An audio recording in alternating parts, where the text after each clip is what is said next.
السلام علیکم ورحمۃ اللہ تعالی وبرکاتہ۔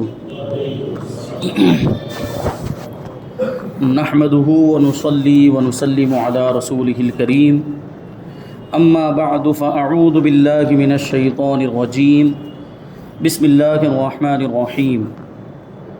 ان اللہ وملائکتہ یصلون علی النبی یا ایہا الذین آمنوا صلوا علیہ وسلموا تسلیما۔ اللہم صل علی سیدنا ومولانا محمد معدن الجود والکرم وآلہ الکرام وابنہ الکریم وبارک وسلم صلاۃ وسلاما علیک یا رسول اللہ صلی اللہ تعالی علیہ وسلم۔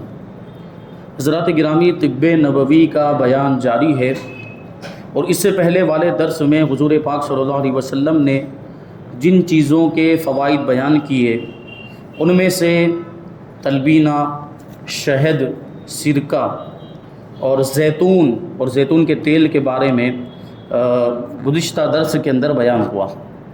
آج انشاءاللہ تبارک و تعالی مسمن کے بارے میں بتائیں گے۔ مسمن کا مطلب ہوتا ہے بدن کو فربا کرنے والی دوا، یعنی جسم کو موٹا کرنے والی دوا۔ حضرت عائشہ رضی اللہ تعالی عنہا کہتی ہیں کہ میری والدہ نے جب میری رخصتی کا ارادہ کیا تو میرا علاج کرنے لگی کہ میں ذرا فربا بدن ہو جاؤں، یعنی کیونکہ ام المؤمنین حضرت عائشہ صدیقہ رضی اللہ تعالی عنہا کی جب رخصتی ہوئی تھی تو آپ کی عمر کم تھی، اس وجہ سے آپ کی والدہ ماجدہ نے یہ سوچا کہ کوئی فربا کرنے والی دوا یا کوئی علاج ایسا کیا جائے کہ جس کی وجہ سے ام المؤمنین تھوڑی بڑی لگنے لگیں، مگر کوئی علاج کارگر نہیں ہوا۔ مگر جب میں نے ککڑی کو تازہ کھجوروں کے ساتھ کھانا شروع کر دیا تو میں خوب فربا بدن والی ہو گئی۔ حضرت عبداللہ بن جعفر رضی اللہ تعالیٰ عنہ کہتے ہیں کہ رسول اللہ صلی اللہ علیہ وسلم ککڑی کو تازہ کھجوروں کے ساتھ تناول فرمایا کرتے تھے، یعنی ککڑی کو کھجور کے ساتھ ملا کر کھایا جائے تو اس سے جسم موٹا ہوتا ہے۔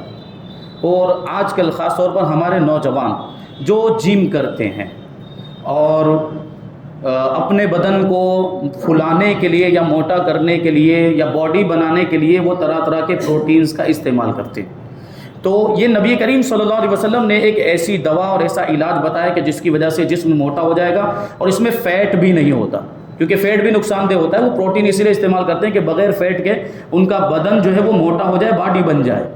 تو یہ چیزیں دیکھیں، کھجور ہیں اور ککڑی، دونوں چیزیں مفید ہیں۔ تو جم کرنے والے اگر ان کا باڈی بنانے میں کوئی صحیح مقصد ہے اور اس میں کوئی ممنوع شرعی کا ارتکاب نہیں کرنا پڑتا، یعنی کسی ناجائز کام کا ارتکاب نہیں کرنا پڑتا ہے، تو باڈی بنانے کی اجازت ہے، کیونکہ اس سے طاقت بڑھتی ہے۔ مثال کے طور پر طاقت بڑھانے میں ان کا مقصد یہ ہے کہ کبھی دشمنوں کا مقابلہ ہو جائے یا اسلام کے لیے کبھی کوئی ایسی ضرورت پیش آ جائے کہ جہاں جسمانی طاقت کی حاجت ہو تو وہاں یہ لوگ کام آ سکیں۔ تو ایسی نیت کے ساتھ اگر باڈی بنانا صرف دکھاوے کے لیے نہیں ہے اور فیشن کے طور پر بنا رہے ہیں تو اس کی اجازت نہیں ہے۔ دکھاوے کے طور پہ یا لڑکیوں کو امپریس کرنے کے لیے کر رہے ہیں تو یہ ناجائز و گناہ ہے، اس کی ہرگز اجازت نہیں۔ اور آج کے نوجوان جو کر رہے ہیں وہ اس لیے کر رہے ہیں، عام طور پر یہ حالات ہیں کہ وہ لڑکیوں کو متاثر کرنے کے لیے یا فیشن کے طور پر دکھاوے کے لیے یہ کر رہے ہیں، تو اس کی اجازت نہیں ہے اسلام کے اندر۔ ہاں، کسی صحیح مقصد کے لیے اپنی طاقت میں اضافہ کرنا چاہتے ہیں تو اس کی اجازت، جیسے کہ میں نے ایک صحیح مقصد کہ اسلام کے لیے اپنی طاقت استعمال کرنا چاہتے ہیں اور اس وجہ سے اپنی طاقت میں اضافہ کر رہے ہیں، یا کوئی اور وجہ ہے، جیسے کہ جسم ابھی ورزش کرنے کی اور ایکسرسائز کرنے کی اور بہت ساری وجوہات ہو سکتی ہیں کہ جسم جو ہے ہمارا وہ بھدا ہو گیا ہے، جیسے پیٹ باہر نکل جاتا ہے کبھی اور ادھر ادھر سے کچھ حصہ باہر نکلنے لگ جاتا ہے تو وہ دیکھنے میں اچھا نہیں لگتا۔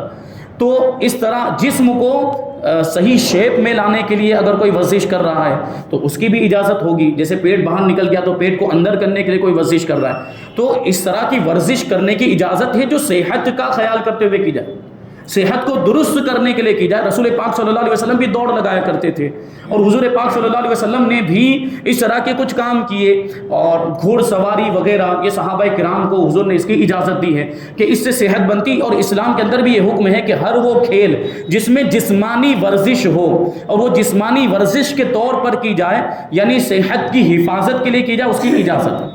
لیکن وہ کھیل جس میں کوئی جسمانی ورزش بھی نہیں ہو، جس کو بیٹھ کر کھیلنا ہو، یا جس میں سٹہ بازی ہو، جس میں شرطیں لگائی جائے، جس میں روپیہ پیسہ لگایا جا رہا ہو، ایسے کھیل کی اسلام میں اجازت نہیں۔ تو ورزش کے طور پر اگر ہم جم جا رہے ہیں اور وہاں پر جانے کے بعد بھی کوئی غلط کام کا اور ناجائز کام کا ارتکاب نہیں کرنا پڑتا، جیسے اب وہاں جائیں گے تو ستر کھولنا پڑتا ہے، بے ستری ہوتی ہے کہ وہاں پہ شارٹس پہنتے ہیں، تو شارٹ پینٹ سے تو مرد کا جو بدن ہے وہ ناف کے نیچے سے لے کر گھٹنے کے نیچے تک یہ چھپانا فرض ہے۔ اب اس میں سے کوئی بھی حصہ آدمی خود بھی نہیں کھول سکتا اور دوسرے کا کھلا ہوا ہے تو اس کو دیکھ بھی نہیں سکتا، اور وہاں یہ سارے معاملات ہیں، تو بد نگاہی ہوگی۔ اگرچہ مرد ہیں لیکن مرد کی اس جگہ کو بھی نہیں دیکھ سکتا جس کا چھپانا فرض ہے۔ تو یہ بہت سارے ایسے ناجائز کام وہاں پہ، اور دوسرے بھی کام ہیں جیسے گانے بجائے جاتے ہیں اور پتہ نہیں کیا کیا چیزیں ہوتی ہیں اس میں۔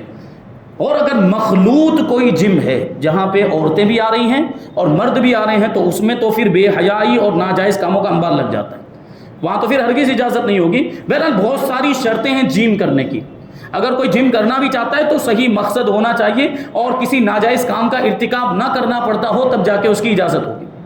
تو اگر جم کرنے والے اس چیز کو اختیار کریں جو میں نے ابھی بتایا کہ کھجور کو ککڑی کے ساتھ ملا کر استعمال کریں تو ان کی باڈی بڑھے گی۔ اچھا، اب یہ جو جسمانی طاقت، کبھی کبھی ظاہری طور پر خوب باڈی بنا لی لیکن بزدلی ابھی بھی نہیں گئی، تو کیا مطلب آپ کی باڈی بنانے کا؟ یہ باڈی بنا لی آپ نے اور اب بھی آپ بزدل ہیں، بہادری کا نام و نشان نہیں ہے، تو آپ کی باڈی بنانے کا کوئی مطلب ہوا؟ یعنی کبھی آپ مان لیجئے دشمنوں سے مقابلے کا وقت آیا، آپ نے خوب طاقتور جسم بنا لیا ہے لیکن بزدلی یہ ہے کہ آپ اس کا سامنا کرنے کے لیے تیار ہی نہیں ہے، تو آپ کے باڈی بنانے کا کوئی مطلب نہیں ہے۔ صحابہ کرام اور مجاہدین اسلام کیا وہ جم میں گئے تھے؟ کیا انہوں نے یہ ڈمبل وغیرہ اٹھائے تھے؟ کیا انہوں نے اس طریقے سے بائسپ اور یہ سینہ چیسٹ وغیرہ بنایا تھا؟ ہرگز نہیں۔ جبکہ صحابہ کرام کی زندگیوں کا آپ جائزہ دیں، ہزاروں کے مقابلے میں 313 پہنچ گئے، بزدل نہیں تھے، وہ بہادر تھے۔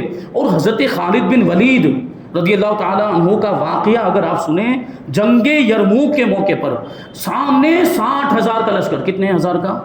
60,000 کا لشکر، رومیوں کا 60,000 کا لشکر، اور حضرت خالد بن ولید اور آپ کے ساتھی اور پورا اسلامی لشکر، کوئی بھی جم نہیں گیا تھا۔ اس زمانے میں جم ہوتے ہی نہیں تھے، اور اس زمانے میں یہ کثرت کے اور ورزش کے اس طرح کے انداز بھی نہیں ہوتے تھے، لیکن وہ بہادر تھے، ان کو اپنی ایمانی طاقت پر بھروسہ تھا۔ حضرت خالد بن ولید نے لشکر کے سپہ سالار، لشکر کے امیر حضرت ابو عبیدہ ابن جراح سے کہا کہ 60,000 کے مقابلے میں صرف 30 لوگوں کو لے کر جاؤں گا۔ تو حضرت ابو عبیدہ ابن جراح نے کہا اپنی جان پر ظلم نہ کرو، سامنے 60,000 کا لشکر ہے اور تم 30 آدمی کو لے کر جانے کی بات کرتے ہو۔ حضرت خالد بن ولید ضد کرتے رہے، نہیں میں تو 30 ہی لے کر جاؤں گا، 30 ہی کافی ہے 60,000 کے مقابلے میں۔ سوچیں آپ کہ یہ کوئی برابری کا مقابلہ، برابری کیا وہ کمتری کا بھی مقابلہ نہیں ہے، 30,000 کا 60,000 سے کوئی مقابلہ ہی نہیں ہوتا۔ حضرت ابو عبیدہ ابن جراح نے بہت ضد کی، نہیں آپ کو تھوڑا اضافہ کرنا ہوگا اس تعداد کے اندر۔ تو کتنا اضافہ کیا؟ مانو 30 کا اور اضافہ کیا، کتنے ہو گئے؟ 60۔ حضرت خالد بن ولید کہتے ہیں کہ 60 لے کر جاؤں گا اور اس سے ایک آدمی کو بھی زیادہ لے کر نہیں جاؤں گا۔ سامنے 60,000 کے مقابلے میں کتنے؟ 60، یعنی ایک کے مقابلے میں کتنے ہیں؟ 1,000۔ ایک مجاہد اسلام کے مقابلے میں 1,000 رومی ہیں، اور سب کو دانتوں چلے جو ہے کہ لوہا، یہ سب کو جو ہے کہ ان کی نانی یاد دلا دی ہے حضرت خالد بن ولید نے۔ یہ کیا تھا؟ یہ ایمانی طاقت تو تھی، یہ بھروسہ تھا، انہوں نے کوئی جم نہیں کیا تھا کہ 60,000 کے مقابلے میں 60 کو لے کر چلے گئے اور اللہ تبارک و تعالیٰ نے فتح بھی عطا فرما دی۔ تو یہ شان تھی مجاہدین اسلام کی۔ تو اگر صحیح جذبہ ہو، صحیح مقصد ہو، تو یہ جم وغیرہ کرنے کی ضرورت ہی نہیں ہے۔ اور آج میں نے بتا دیا کہ جم وغیرہ کیوں کرتے ہیں نوجوان، وہ فیشن کے طور پر، دکھاوے کے طور پر لڑکیوں کو متاثر کرنے کے لیے کرتے ہیں، تو اس کی تو اسلام میں ہرگز اجازت نہیں ہے۔ بہرحال یہ مسمن ہے کہ اگر کوئی اپنے جسم کو، کوئی بہت پتلا دبلا ہے اور وہ چاہتا ہے کہ اس کا جسم تھوڑا مناسب ہو جائے، تھوڑا مناسب اچھا لگے دکھنے میں، تو وہ یہ ککڑی کے ساتھ کھجور کو استعمال کر سکتا ہے۔ اور پھر اس میں دیکھیں حکمت بھی ہے، اللہ کے رسول صلی اللہ علیہ وسلم نے یہ جو فرمایا، تو اس میں ایک حکمت یہ بھی ہے کہ کھجور کی تاثیر گرم اور ککڑی کی تاثیر جو ہے وہ ٹھنڈی۔ ابھی آدمی کھجور ہی کھاتا رہے تو گرمی کی وجہ سے اس کا رد عمل ہو سکتا ہے، یا جو ہے کہ صرف ککڑی کھاتا رہے اور پہلے سے اس نے کوئی ٹھنڈی چیز کھائی ہوئی ہے تو اس کی وجہ سے بھی ریئیکشن ہو سکتا ہے۔ اس میں حضور پاک صلی اللہ علیہ وسلم نے دونوں چیزوں کو ملا کر کھانے کا حکم دیا تاکہ کھجور کی گرمی کو ککڑی کی ٹھنڈک ختم کر دے اور ککڑی کی ٹھنڈک کو کھجور کی گرمی ختم کر دے۔ بتاؤ یہ حکمت کا کتنا اعلیٰ مقام ہے۔ حضور پاک صلی اللہ علیہ وسلم نے یہ دوا تجویز فرمائی، اور ام المؤمنین حضرت عائشہ صدیقہ رضی اللہ تعالی عنہا نے بھی یہ دوا کو استعمال کیا۔ 9 سال کی عمر تھی جب ام المؤمنین حضرت عائشہ صدیقہ رضی اللہ تعالی عنہا کی رخصتی ہوئی ہے۔ بچپنے میں نکاح ہو سکتا ہے، نابالغی کے عالم میں بھی نکاح ہو سکتا ہے۔ ام المؤمنین کا جب نکاح ہوا تھا تب 7 سال کی عمر تھی، لیکن جب رخصتی ہوئی تھی، جب ام المؤمنین کی عمر 9 سال کی تھی، آپ بالغ ہو چکی تھی۔ تو یہ جو اعتراض کیا جاتا ہے معاذ اللہ حضور پاک صلی اللہ علیہ وسلم کی شان میں، یہ اعتراض بالکل بے سر اور بے پیر کا ہے۔ ام المؤمنین بالغ ہو چکی تھی جب رخصت ہو کے اللہ کے رسول صلی اللہ علیہ وسلم کے گھر میں تشریف لائی تھی۔ اب آگے بتاتے ہیں عشاء یعنی رات کا کھانا۔ حضور پاک صلی اللہ علیہ وسلم نے ارشاد فرمایا کہ رات کا کھانا ترک نہ کرو، کچھ نہ ملے تو ایک مٹھی کھجور ہی کھا لیا کرو، کیونکہ رات کا کھانا چھوڑ دینے سے جلد بڑھاپا آ جاتا ہے۔ دیکھیں اگر ہم رات کا کھانا چھوڑیں گے، ہم نے دوپہر کا کھانا کھا لیا، اگرچہ ہم نے دوپہر کا کھانا تھوڑا لیٹ کھایا ہو، 3 بجے یا 4 بجے ہی کیوں نہ کھایا ہو، اب اگر ہم رات کا کھانا چھوڑ دیں گے تو اتنا لمبا وقفہ ہو جائے گا، اور پھر ہم رات کے کھانے کے بعد عام طور پر تھوڑی دیر جاگنے کے بعد سو جاتے ہیں، اور جب سو جائیں گے تو پوری رات پیٹ خالی رہے گا۔ دوپہر کا کھانا کھایا، اس کے بعد رات کا کھانا ہم نے نہیں کھایا اور سو گئے تو اتنے لمبے وقفے تک ہمارا پیٹ خالی رہے گا اور اس کی وجہ سے کمزوری آ جائے گی۔ اس لیے اللہ کے رسول صلی اللہ علیہ وسلم نے ارشاد فرمایا کہ رات کا کھانا نہیں چھوڑنا چاہیے۔ اگرچہ دن کا کھانا آپ چھوڑ دیں، اس کی جگہ پہ کچھ ناشتہ وغیرہ کر لیں، تھوڑا ادھر ادھر کی چیز کھا لیں۔ ہاں اچھا، ادھر ادھر کی چیزیں کھانے میں بھی ہمیں لحاظ کرنا ہے، کیونکہ باہر کی چیزیں اگر ہم کھا رہے ہیں تو باہر کی چیزیں بڑی نقصان دہ ہوتی ہیں۔ یہ برگر پیزا وغیرہ، یہ اور سموسے وغیرہ، یہ جو کچھ بھی کھا لیا جاتا ہے اس میں تیل کیسا استعمال کیا جاتا ہے، اور یہ جنک فوڈ جو ہے یہ بہت ہی نقصان دہ ہوتا ہے، تو ان ساری چیزوں سے بچنا چاہیے۔ اور رات کا کھانا ضرور کھانا چاہیے، اگرچہ تھوڑا سا کھایا جائے، لیکن رات کا کھانا، کیونکہ اس کے بعد سونا ہوتا ہے، اور کچھ کھا کر اگر ہم تھوڑا ٹہل کر سو جائیں گے، اگر ٹہلنا بھی ضروری ہے تاکہ جو کھانا ہے وہ تھوڑا پچ جائے۔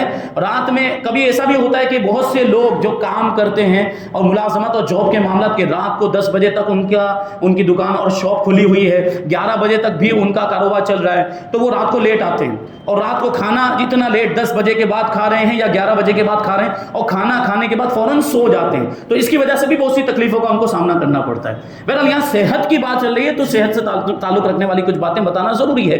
تو رات کو اگر آپ لیٹ بھی کھانا کھا رہے ہو، 10 بجے یا 11 بجے بھی، تو اس کے بعد تھوڑا ٹہلنا چاہیے، ادھر ادھر گھومیں اور تھوڑا جو ہے کہ چہل قدمی کریں، تو اس سے کیا ہوگا کہ وہ کھانا پچے گا، اور اس کے بعد اگر آپ سوئیں گے تو پھر یہ نقصان نہیں کرے گا۔ آگے ہے حمیہ، یہی بہت پیاری چیز ہے۔ اللہ کے رسول صلی اللہ علیہ وسلم نے ارشاد فرمایا تھا کہ الحمیۃ رأس کل داء، رأس کل دوا، کہ پرہیز کرنا یہ ہر دوا کی اصل ہے۔ پرہیز کرنا، کیونکہ آپ دیکھیں تو ڈاکٹر کبھی دوا دیتا ہے اور دوا کے ساتھ میں پرہیز بھی بتاتا ہے کہ یہ چیز نہ کھائیں، وہ چیز نہ کھائیں، وغیرہ وغیرہ۔ تو پرہیز کرنا، یا یہاں پر کہہ لیجئے کہ جو نقصان دہ چیزیں ہیں ان سے بچنا۔ تو کبھی ایسا ہوتا ہے کہ ہمیں کوئی بیماری ہو گئی تو اس مخصوص بیماری کے اندر کچھ چیزیں ایسی ہوتی جو نقصان دیتی، اگرچہ اس کے اپنے کچھ فائدے ہوں، جیسے کھجور کے اپنے بہت سارے فائدے ہیں، لیکن کبھی کوئی ایسی بیماری ہو گئی جس میں کھجور نہیں کھا سکتے، اب اس میں کھجور کھائیں گے تو نقصان ہوگا۔ تو اس طرح کی جو چیزیں ہوتی ہیں وہ مخصوص حالتوں میں کھانے سے پرہیز کرنا چاہیے، اسی کو ہم لوگ پرہیز کرنا کہتے ہیں، ڈاکٹر لوگ پرہیز کرنا بتاتے بھی ہیں۔ حضور پاک صلی اللہ علیہ وسلم اپنے ساتھ حضرت علی رضی اللہ تعالیٰ عنہ کو لے کر حضرت ام المنذر صحابیہ رضی اللہ تعالیٰ عنہا کے مکان پر تشریف لے گئے، تو انہوں نے کچی پکی کھجوروں کا ایک خوشہ حضور کی بارگاہ میں پیش کیا۔ حضور پاک صلی اللہ علیہ وسلم نے اس میں سے کھایا، حضرت علی رضی اللہ تعالیٰ عنہ نے بھی ہاتھ بڑھائے، تو آپ نے فرمایا اے علی تم ابھی بیماری سے اٹھے ہو اور نقاہت باقی۔ اس سے پہلے حضرت علی رضی اللہ تعالیٰ عنہ بیمار ہو چکے تھے، اور دیکھیں بیماری اچھی بھی ہو جاتی تو اس کے بعد کچھ دنوں تک وہ بیماری کی کمزوری باقی رہتی، جیسے ابھی بخار آ گیا، بخار اچھا ہو جاتا ہے لیکن 2-3 دن تک وہ بخار کی کمزوری باقی رہتی ہے، اس کو عربی میں نقاہت کہا جاتا ہے۔ تو حضرت علی سے حضور نے ارشاد فرمایا کہ تم ابھی بیماری سے اٹھے ہو، یعنی تمہاری بیماری ابھی ابھی اچھی ہوئی ہے اور نقاہت یعنی کمزوری باقی ہے، اس لیے تم اس کو مت کھاؤ، یعنی کھجور کو مت کھاؤ۔ اس کے بعد حضرت ام المنذر رضی اللہ تعالیٰ عنہ نے جو اور چقندر ملا کر کھانا پکایا۔ جو تو آپ جانتے ہیں، اور چقندر یہ بیٹ روٹ کو کہا جاتا ہے جو لال رنگ کا ہوتا ہے، تو وہ ام المنذر رضی اللہ تعالیٰ عنہ نے دونوں چیزوں کو، جو میں بھی بڑے فوائد، آج کل تو ہم جو کو بھول ہی چکے ہیں، ہمارے یہاں پہ اناج کے نام پہ یا تو چاول ہے یا گیہوں ہے، اس کے علاوہ کچھ نظر ہی نہیں آتا ہے۔ یہ جو کو تو ہم بالکل بھول گئے، جبکہ اللہ کے رسول صلی اللہ علیہ وسلم جو کی روٹی تناول فرمایا کرتے۔ اعلیٰ حضرت نے کہا 2 جہاں ملک اور جو کی روٹی غذا، دو جہاں ملک، ملک انگلش میں دودھ کو کہا جاتا ہے، لیکن یہاں وہ ملک مراد نہیں ہے، یہاں ملک کا مطلب ہے ملکیت، یعنی دو جہاں پر حضور کی حکومت ہے، دو جہاں کے مالک و مختار ہیں، دو جہاں ملک اور جو کی روٹی غذا، اس شکم کی قناعت پہ لاکھوں سلام۔ یہ جو کی روٹی میں بھی بڑے فوائد، لیکن آج کل ہم جو کی روٹی کو بھول ہی چکے ہیں۔ یہ کھائیں، انتظام کریں اس کا، اور گیہوں کے اندر بھی کوئی نقصان نہیں ہے، لیکن جو کی روٹی سنت سمجھ کے کھائیں تو ثواب بھی ملے گا اور فائدہ بھی ہوگا۔ تو یہ حضور پاک صلی اللہ علیہ وسلم نے جب وہ ام المنذر رضی اللہ تعالیٰ عنہ جو اور چقندر کو ملا کر کھانا پکا کر لے کر آئی، تو حضور نے حضرت علی رضی اللہ تعالیٰ عنہ سے فرمایا کہ اب تم یہ کھاؤ کہ یہ تمہارے لیے بہت زیادہ مفید غذا ہے۔ دیکھیں بیماری کے اعتبار سے اور حالات کے اعتبار سے حضور پاک صلی اللہ علیہ وسلم نے فرمایا کہ کون سی چیز کب استعمال کی جائے، اور یہ ماہرین ہی بتا سکتے ہیں کہ کون سی بیماری میں کون سی چیزوں سے پرہیز کرنا چاہیے اور کون سی چیزیں کھانی چاہیے۔ اچھا آج کل کے ڈاکٹروں کا تو معاملہ کیا ہے کہ کسی بھی چیز کے اندر ان کو کوئی اچھائی نظر ہی نہیں آتی، یہ بھی نہیں کھانا چاہیے، وہ بھی نہیں کھانا چاہیے، یہ مت کھاؤ، وہ مت کھاؤ۔ آج کل کے ڈاکٹر جو انگریزی ڈاکٹر ہیں ان کے یہی معاملہ، یہ بھی مت کھاؤ، تو کیا پھر کھائیں گے کیا؟ ہر چیز سے منع کرتے ہوئے نظر آتے ہیں۔ بہرحال ایسا نہیں ہے، ہاں مخصوص حالات میں کچھ مخصوص چیزیں نہیں کھانی چاہیے، پرہیز کرنا چاہیے، لیکن ساری چیزیں تو نہیں چھوڑ سکتا ہے آدمی۔ تو یہ ہے حضور پاک صلی اللہ علیہ وسلم نے ارشاد فرمایا کہ تم لوگ زبردستی کر کے اپنے مریضوں کو کھانے پینے پر مجبور مت کیا کرو، اللہ تعالیٰ ان کو کھلا پلا دیا کرتا ہے۔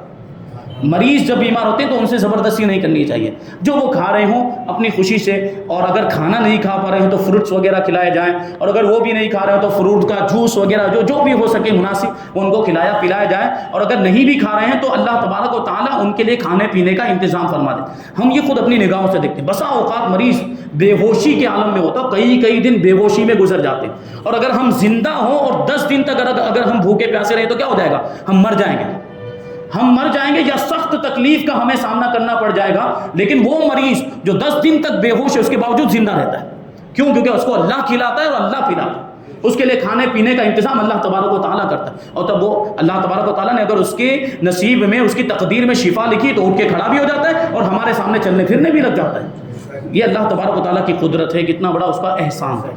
آگے ہے زنجبیل، جس کو ادرک بھی کہتے ہیں ہم، اور سونٹ، یعنی پیسی ہوئی ادرک ہو تو اس کو سونٹ کہیں گے، اس میں بھی بڑے فائدہ ہے۔ بادشاہ روم نے ایک گھڑا زنجبیل سے بھرا ہوا، یعنی ادرک سے بھرا ہوا، حضور پاک صلی اللہ علیہ وسلم کی بارگاہ میں ہدیے کے طور پر بھیجا تھا۔ حضور پاک صلی اللہ علیہ وسلم نے اس میں سے ایک ٹکڑا اپنے صحابہ کرام کو کھانے کے لیے دیا۔ اس روایت کو ابو نعیم محدث نے اپنی کتاب طب نبوی میں بیان کیا۔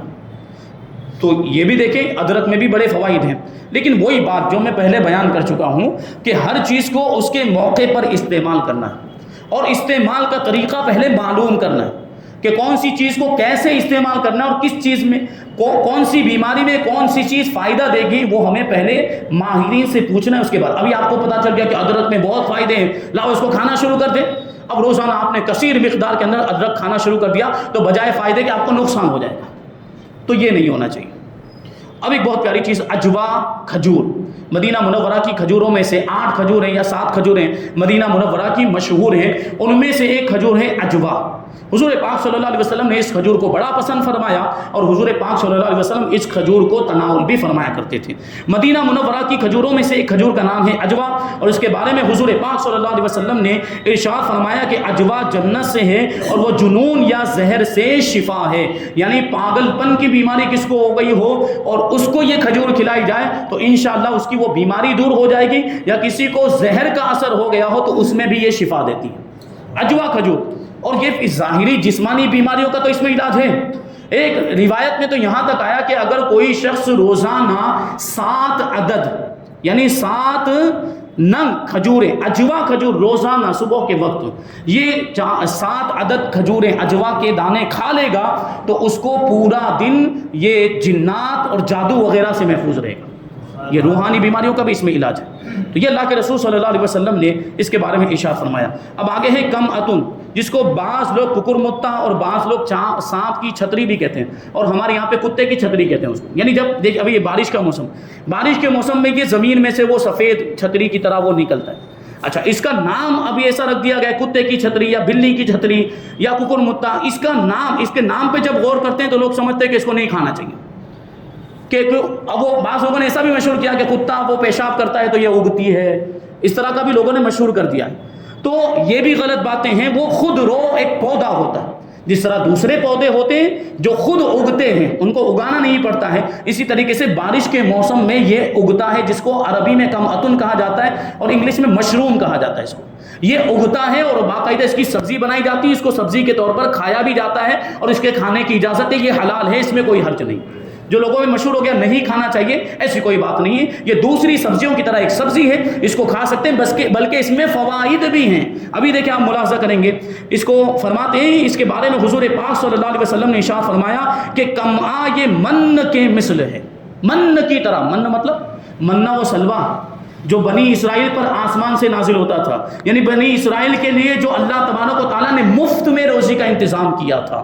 من جو آسمان سے نازل ہوتا تھا اور وہ درختوں کے پتوں کے اوپر شبنم کی طرح جم جاتا تھا، گھی کی طرح سفید ہوتا تھا اور شہد جیسا اس میں ذائقہ ہوا کرتا تھا، میٹھا بھی ہوتا تھا اور گھی کا بھی ٹیسٹ آتا تھا، یعنی مختلف طرح کا اس میں ٹیسٹ تھا، ذائقہ تھا، وہ فری میں ان کو مل جاتا تھا۔ روزانہ وہ درخت کے پتوں پر سے اس کو لے لیتے تھے اور پھر اس کو کھاتے تھے۔ اور پھر جو سلوا ایک قسم کا پرندہ تھا، یہ دریا میں سے اڑ کر آتا تھا اور ان کے پاس آ کر خود ہی گر جاتا تھا، اور بعض روایتوں میں کہ بھنا ہوا آ کر یعنی پکا ہوا آ کر ان کے پاس گرتا تھا اور اس کو کھا لیتے تھے، یعنی پکانے کی بھی ان کو زحمت نہیں تھی، اتنا فری میں ان کے لیے رزق کا انتظام کیا گیا تھا۔ لیکن بنی اسرائیل نے اس کی بھی قدر نہیں کی اور حضرت موسیٰ علیہ السلام کی بارگاہ میں آ کے کہنے لگے کہ یہ ایک کھانے پر ہم صبر نہیں کر سکتے، یہ ایک قسم کا کھانا کب تک کھاتے رہیں گے؟ یہ انسان کی فطرت ہے، ہمارے آپ کے بھی معاملہ کہ اگر ہمارے گھر میں بھی روزانہ ایک ہی قسم کا کھانا پکتا رہے تو ہم اس سے پک جائیں گے، ہم اس سے اکتا جائیں گے اور پھر گھر میں معاملات ہونے لگے۔ کیا یہ روزانہ ایک ہی طرح کی چیز بنتی رہتی ہے؟ انسان کی فطرت ہے، اور خاص طور پر ہمارے علاقے میں سورت والوں کو تو بڑا چٹاکا ہے،